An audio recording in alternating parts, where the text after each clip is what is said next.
Welcome to this episode of Unraveling Adoption, an intentional space to delve into adoption's complexities together.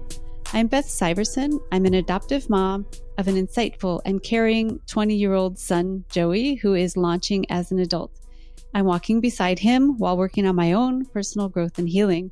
I'm also a certified coach helping primarily adoptive parents. Joey and I are committed to helping anyone impacted by adoption, and we want to help the general public understand adoption's complexities better too. So listeners, have you ever thought deeply about trauma? Whether you're an adoptee, a parent, or an ally, do you consider adoption to be traumatic? And what tools do you have to help you with whatever trauma you have? Well, today's guest will help us with all that. Stacey Uhrig is an adoptive parent of 2 teen boys she adopted from Korea. And similar to my story, it was the lack of resources and education to help her sons that prompted her to do her own deep dive into learning about trauma, learning disabilities, neurodivergence, and CPTSD, or complex PTSD. She went back to school to become a certified trauma recovery coach, plus she has certifications as a hypnotist and a rapid transformational therapy, or RTT, practitioner.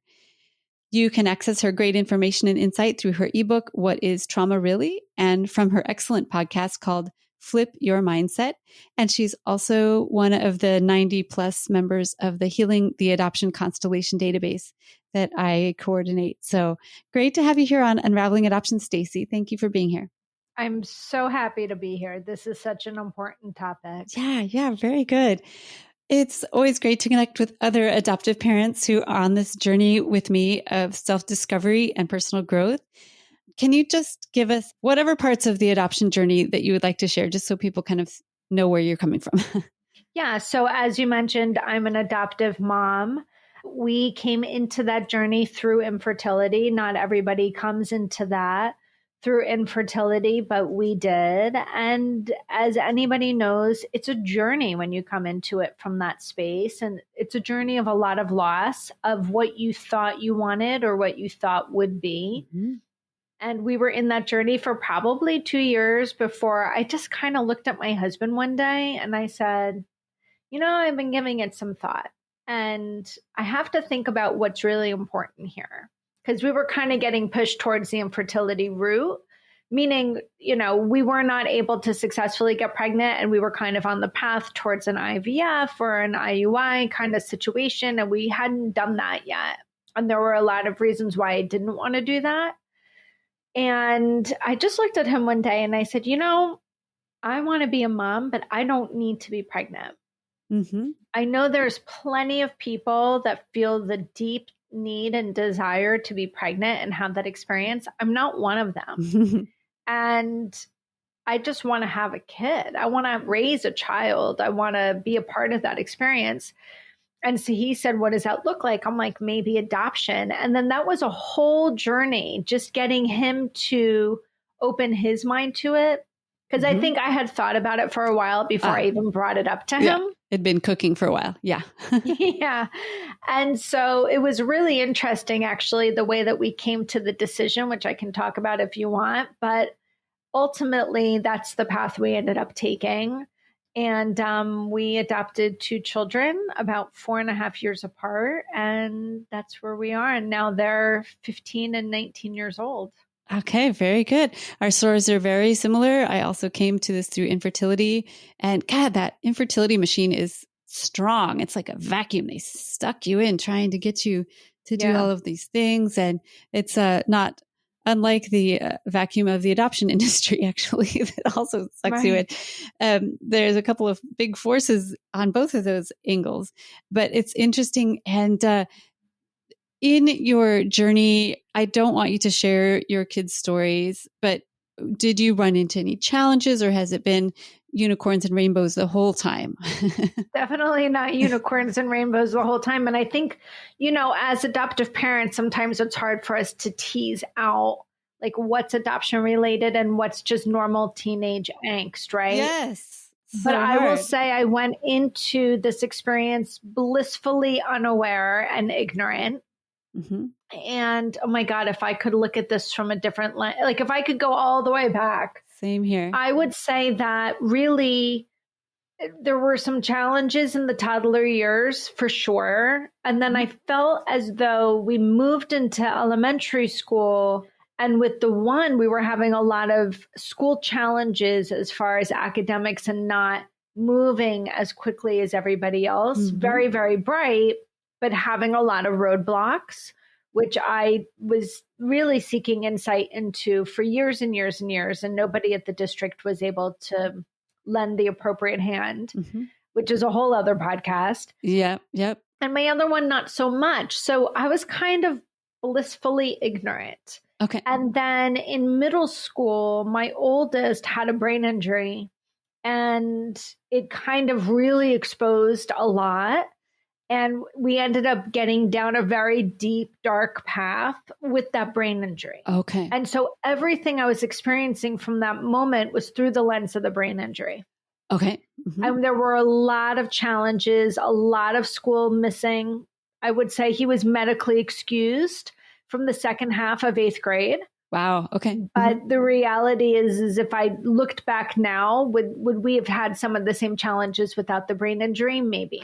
Okay. Interesting. I never really thought of that until my second one got into middle school. Okay. And I saw a lot of similarities in some of the challenges. Okay. Then that's when I started to have my aha moment. I knew for a long time, it was always in my peripheral view, but it really got put underneath a microscope with a spotlight on it when I saw something happen within the second kid that I was like, Okay. all right, enough is enough. Yeah. Like I have to really look at what I'm looking at here.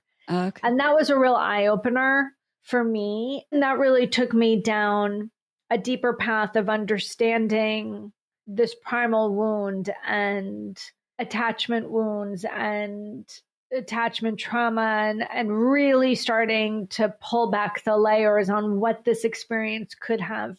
Yeah. What kind of aftermaths could have come from that experience. What kind of resources did you find at the time when you were first starting to come out of the fog, as they say? None. Okay.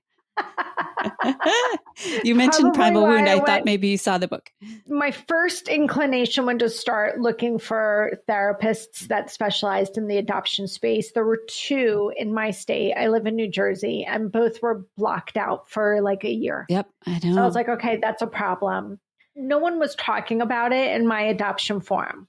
Yeah. Everybody was dealing with their own challenges in their own silo because we were never really told to expect or to look out for. So each one of us was dealing with it in its own way, in a very isolated way, and not sharing, because I think that there is a lot of shame in parenting. Yes. So there was that. It wasn't really until I started diving into trauma from my own lived experience and my own healing that I got exposed to and started to understand more. And then, of course, one of the best books that I have on it is The 7 Core Issues of Adoption and Kinship. Yes, such a great book. Which is like meaty book. Yes, I'll link it in the notes. That's a really important book. It's a very important book. But again, really came to it so late in the game.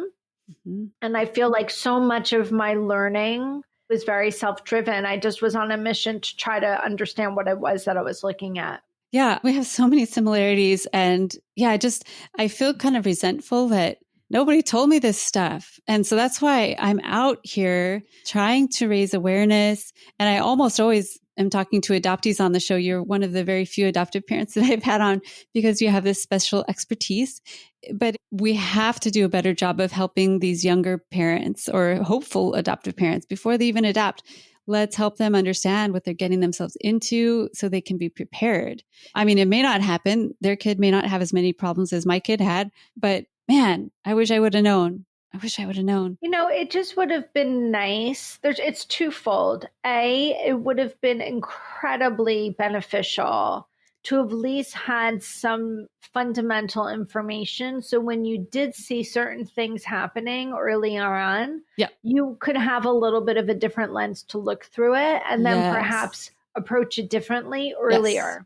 That being said, I have a very dear friend who has twin boys adopted from Haiti, and we were having a deep conversation about it a few years ago.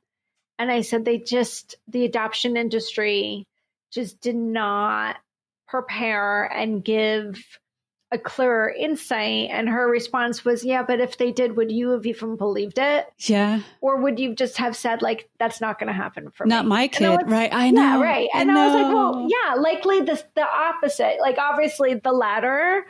But I just do believe that had the information just even been shared and the door had been opened, and maybe there was some required reading, like the 7 core issues, which really should have been. Yes. God, we could have prepared these kids for a little bit of a different experience on their own healing journey.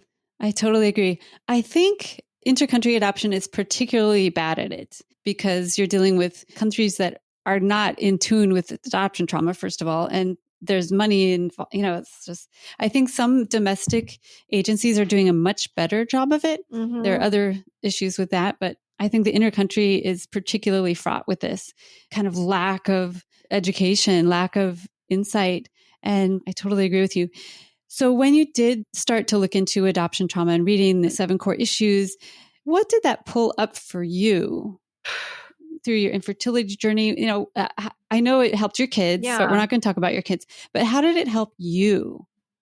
Well, I think twofold. It gave it for me personally as an adoptive mom, and if we have a lot of adoptees that listen, one of the things that I would love to get across is, in my particular case, it allowed me a little bit of grace because I had a lot of shame and a lot of self-judgment in the way I had parented, thinking that perhaps I missed the boat. And a boat was missed. There's no question about it, but it wasn't missed because I wasn't trying to do it well enough. It wasn't even on my radar. Yeah.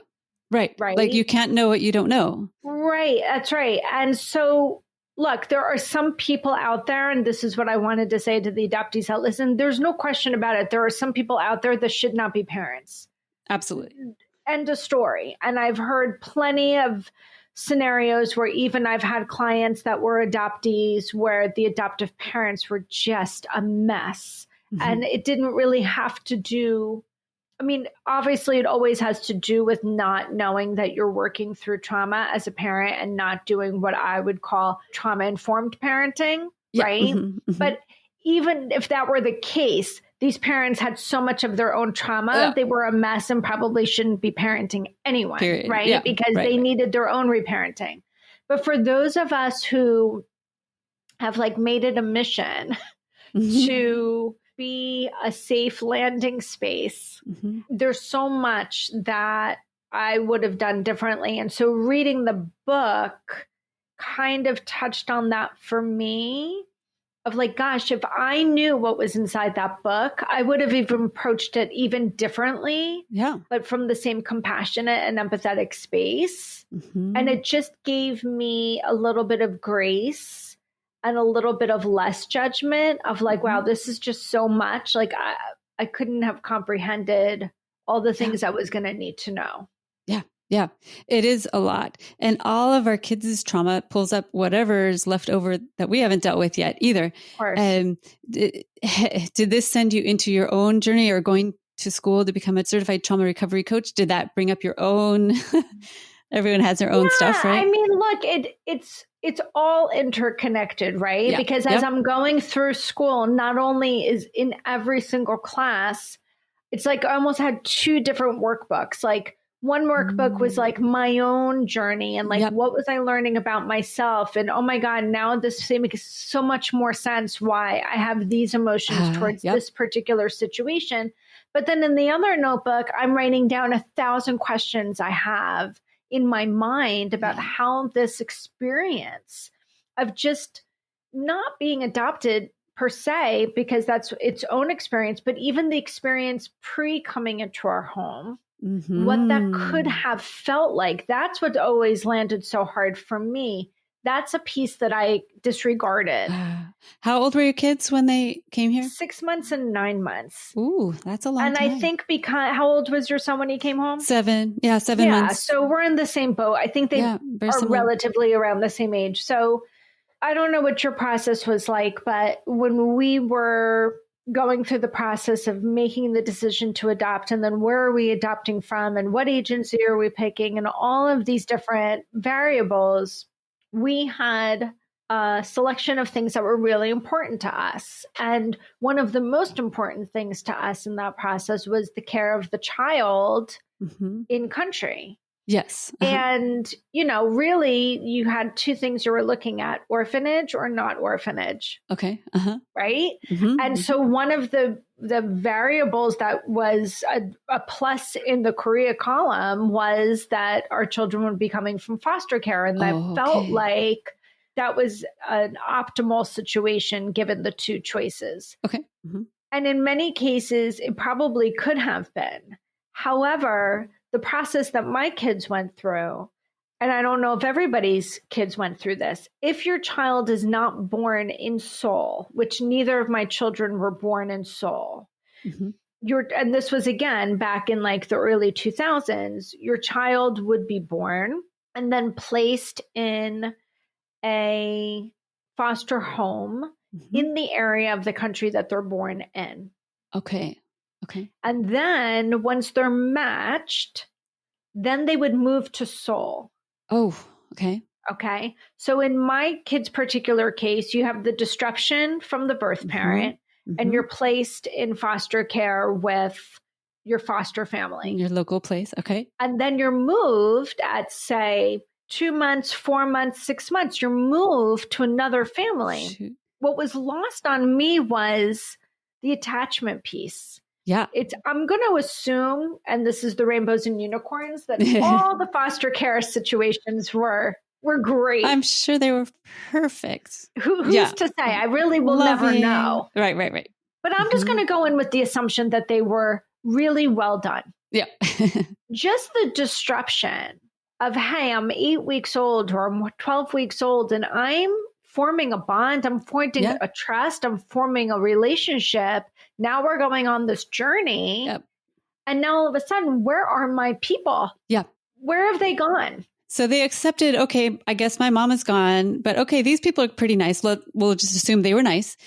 And they get settled in and then we do it all over again. And now we're doing it all over again. And one of the things that I think was the most heart-wrenching and most profound and most impactful for me in my training was that the only decision that a child that age, and really any child under the age of 9 years old can make is, it must be me. Yeah. If my need is not being met, it's got to be because there's something wrong with me. Yeah. And so now, by the way, they're not aware of this journey. We're moving again. Yes. Yeah. Because now I have to go to the States. Yeah. And who are you? And now your language is different. You look different. Everything's different. Smells are different. Everything's different. But even above and beyond that, it's the attunement. Yeah. Who are you? Yeah. How terrifying must have that been? Yes. And what coping strategies did you harness in those moments that are still at play 10, 15, 20 years later? Yes. Because you had to get creative in survival. Yes. It feels like a threat when your stability is disrupted that way. Yeah. So you're in survival, right? And so each kid had to go through, by the time my 6-month-old came to me, we were the 3rd family, not including the disruption from birth mom. Sure. And for my 9-month-old, we were the 4th. Wow. In 9 months. Yeah. And where does that get kept? They talk about the body keeps the score. Like, what is being held on to in the nervous system from that experience that then gets repeated over and over and over again whenever a similar threat comes into their space, right? Of enoughness or worthy or what have you. So, gosh, if we had known that from the get, how different our parenting would have been. Totally. Yeah. Our story is very similar, and we adopted, and it was our happiest day of our life. And I it probably was one of the worst days for our kids, right? Like, what is happening now? What are you doing to me? And we were clueless. We were blissful. Yeah. I was just like, oh, he must be happy to see us. And he had already learned at 7 months to be a people pleaser. He never cried. He slept beautifully. He was cuddly and cute and happy. I was like, oh, we win the jackpot. This kid is amazing. 100%. But he learned, I better behave or I'm going to get given away again. I think that is what gets rooted. And it's not really a conscious thought because they're so young, but it is a feeling in their being that's embodied. It's so and you're deep. Right. It's like they're fighting back. Yeah. Right. You're freezing, you're disassociating, which I think is a reason why so many adoptees walk with ADHD, but that's a whole other ball of wax. Yep. Or you're fawning, right? Yep. And you can't flee. You can't get up and leave. Yeah. They have nowhere to go. Yeah. And you can't really fight it out. Yeah. The dissociation is the leaving, but they don't go anywhere. That's right. Exactly. And so they must learn it's cause and effect. Like there's a threat, we must respond to that threat. Here are our 4 options, and this one works, and so it's going to stick. And then how does that show up when you're in elementary school, when you're in middle school, when you're in high school? Yeah. And again, if we understood these things as adoptive parents earlier on in the process, the support we could have provided would have been very impactful in a very positive way. Yep, I agree.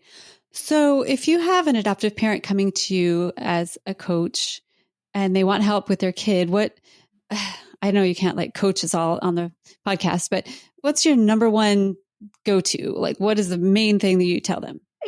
Look, the question I always have is what's going on? Mm-hmm. And usually what I'm hearing is the expectation for the parent is not in alignment with the child that they have in front of them. Yeah. And what's also not understood is the fact that their child did experience trauma. Yeah. And they either don't want to hear that or they take it personally because they created this great environment for them. And, trauma is so misunderstood. Yeah. And so what I'll say about it as quickly as I can is that the Greek root word for trauma is wound. Mm-hmm. So if we take the word trauma out of the equation, which people have a visceral negative response to, sure, and we just think about wound, what kind of emotional wounds did our children experience before they came to us? Mm-hmm. And trauma doesn't have to be what happened. It doesn't have to be abuse, aggression, or violence. More times than not, trauma is what didn't happen but needed to. Yes. In the areas of safety, security, primal needs, love, and connection. Yeah. Yes. And trauma is never the event either. It's the interpretation that the person makes that sticks. Yeah, because 2 people can experience the same thing. One might have some support or somebody that can walk them through it, and one might not. So one might experience it much different. Or they might have the same exact experience, but the interpretation is different. Yeah, because their personality or from whatever, just roll of the dice. Right. And so, what I try to do, because usually parents will get very defensive when we start talking about trauma. Yes. Mm-hmm. And I ask them just to have an open mind, and we kind of walk through the journey of what their child may have experienced even before they came to them. Yeah. And when we're pre-verbal, we don't have the language to be able to express it, but it doesn't mean we don't feel it. And it doesn't mean it doesn't stay with us. And it doesn't mean it's not cataloged in the heart, the mind, the body, the soul. Mm-hmm. And we're pulling from it all the time. And it's the lens through which the child's seeing life. Yeah. And so if they're dealing with behaviors, because that's usually why they're coming to me, what I try to get the parent to conceptualize is to stop looking at the behavior and start asking why. Yeah. What's underneath? Yep. What's underneath? What's under the hood? What is it that needed to be expressed that didn't get expressed? Either because of one of 2 things: pre-verbal, didn't have the language, didn't have the means to be able to express it, or did have the means, did have the language, did express it, and were denied their feelings. oh, honey, you should feel grateful. We adopted you and you're so blessed. How could you possibly feel that way? You should feel grateful. Yes, you're lucky. Oh, yes, that's so damaging. Don't do that to your kids. Don't do that. Don't do that. So, that's usually where we start from. Every situation is unique and different. And then it's really from there, it's how open to these concepts are these parents? Yeah. And ultimately, what do they want? Yeah. And also, how big is their ego? Yeah. Does it have to be the way you think it has to be because this is the way it's been for generations in your family lineage? Yeah, in your family. Yeah, right. Or not. Yeah, nature and nurture. It's a real thing. Because either you're going to be rigid or you're not. Yeah, for sure. Yeah. Biology is a huge piece of all of this. And, when we adopt, well, I suppose when anyone has a child, however you get a child, you don't know what you're going to get. But when you adopt, the biology piece is going to play a big part. And we don't know a lot of times what's in our kids' biology. So, I really resonate with all that you're saying. I think it's so important. And I hope there are adoptive parents that are listening. I know it's a tough pill to swallow. God, I know. I continue to try to swallow it every day. It's a very tough pill to swallow. But I feel as adoptive parents, we have a choice. We can start to understand this trauma and try to help our kids the best we can, or we can continue to traumatize our kids by our lack of understanding. Yeah, it's interesting. I was talking to an adoptee recently, and she said every single time she tries to express to her adoptive mother how she feels, that's anything other than puffy, rosy, unicorn and rainbows, the mother takes it so personally, as though like she did something wrong. Well, newsflash, adoptive or not, we're all doing something wrong as parenting all the time. For sure. There's no manual. No one's judging you and saying that you were a horrible person. What we're saying is there were mishaps because we're learning as we go. Yeah. This is one of the most experiential things that a person can do. Yes. And so to be able to hear a child and just be able to say without self-judgment, you're right, I could have done that differently, or I could have done that better, or I really, in retrospect, I thought I was doing the right thing, but now I recognize I could have done that differently without the self-judgment and recognizing parenting is experiential. And not only that, but I don't care how many kids you have. My husband's one of 10. Oh, wow. All biological. Every single kid's different. It is not a one size fits all situation. It's so complicated. So complicated. So even if you're a bio parent with 10 kids, you need to be shifting and shaping and doing differently for every single kid as well. Yeah. Raise each one differently. Yeah, I totally agree with you. And that the mindfulness and emotional maturity it takes as a parent to hear the depth of our child's pain and be able to hold that with them. It's a tough thing. It is. But super necessary. And adoptive parents, we need to do our own work. We need to do the work so we can stand and look our child in the eye and go, yeah, I fucked that up. And I'm still here with you. And I'd love to address that because people don't know what that means to do their own work. And so the example I'll let people hear, if there are adoptive parents listening, is if you feel activated, if you feel triggered by your child sharing a feeling that they had, and you feel the need to try to explain to the child why they should feel something different or why their interpretation should be different versus just listening and accepting that that's their reality. Yeah. That's the trigger. That's the place to be able to do your own work and say, why am I making it about me? Why am I trying to get them to drop their narrative? And a lot of times what I find is, as parents, we want our kids to drop any narrative that's not positive. That's right. Because we don't know how to hold the space for anything other than positive. Because, and this is where the work gets done, we didn't learn how to process complex emotions. Sure. Because we as parents may have not been given the space with our parents Absolutely. Yeah, this is not stuff I learned in my household growing up in the 70s. We didn't learn how to hold space for each other and how, oh, your feelings are very complicated right now. Let's talk about that. Hell no. It was like, shut up. Suck it up, buttercup. Part of it is just our whole culture trying to learn how to grow up a bit and how to become more in touch with our emotions. It's a tough thing, but man, it's worth it because our kids need us to be better. Well, I think this is what I'll say. We think the burden is on the child, but actually the burden is on us to evolve. Yes. Because as we evolve, they can meet us where we are easier, better. It doesn't mean that everything's going to be sunshine and rosy and perfect and what have you, but if it's not working, we tend to put the burden on the child. Shape up, you change. Yeah. Or find people to fix them, right?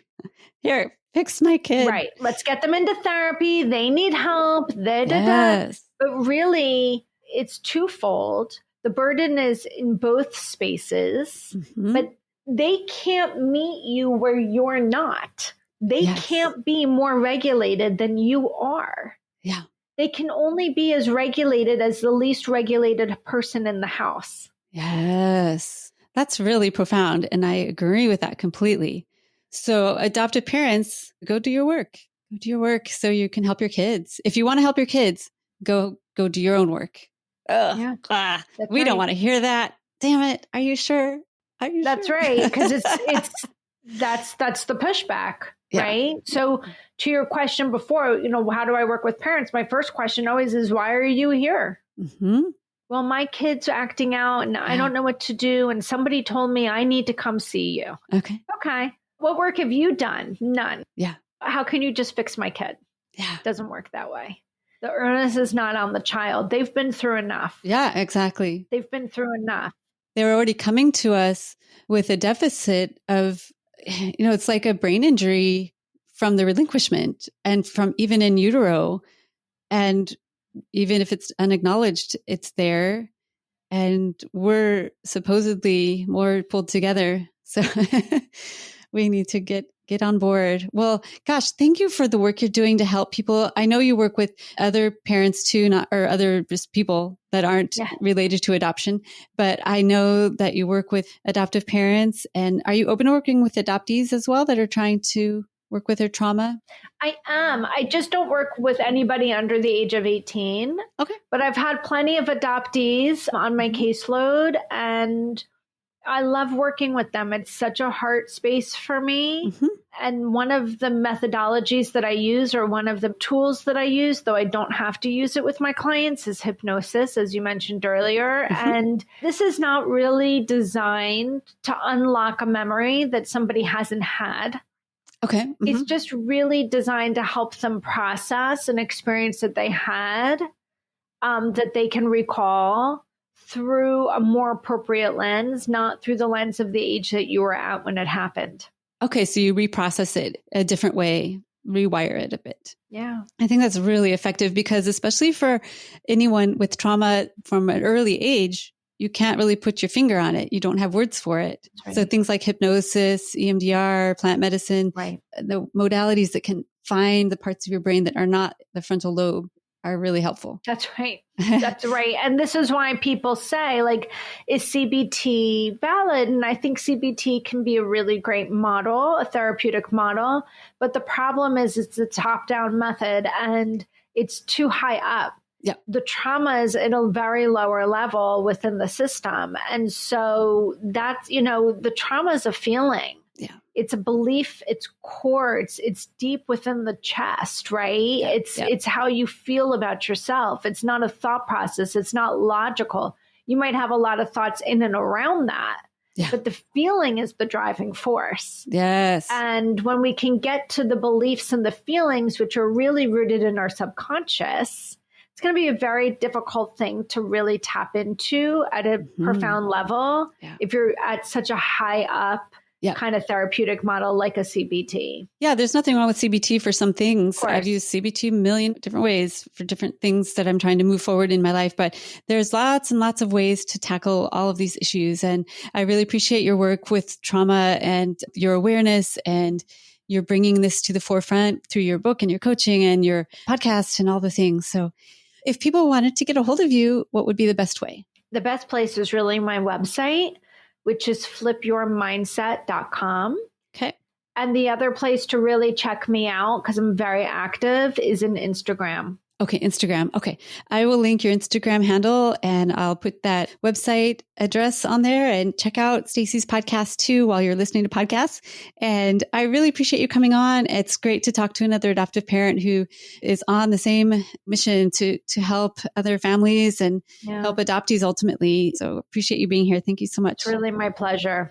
Thank you. So make sure and go check out Stacey's website. While you're on there, check out unravelingadoption.com for all of the events and resources that we have there. I especially want to highlight our new book that just came out about a month ago called Adoption and Suicidality, talking about adoption trauma. Want to make sure everybody knows that adoptees are exponentially more likely to attempt suicide, and so are birth parents. So our book helps everybody understand that phenomenon a little bit better. We think it's an important book, and we really appreciate you reading it, sharing it, and submitting your ratings and reviews to Amazon and Goodreads. Thank you all for your support around the book. And maybe there's an adoptive parent you can think of that you can forward this important episode about adoption trauma to adoptive parents, talking about the truth about adoption trauma and doing what we can to help everyone understand a little bit better what our adopted kids might be going through. Thank you all for listening. Stacey and I want you all to stay safe.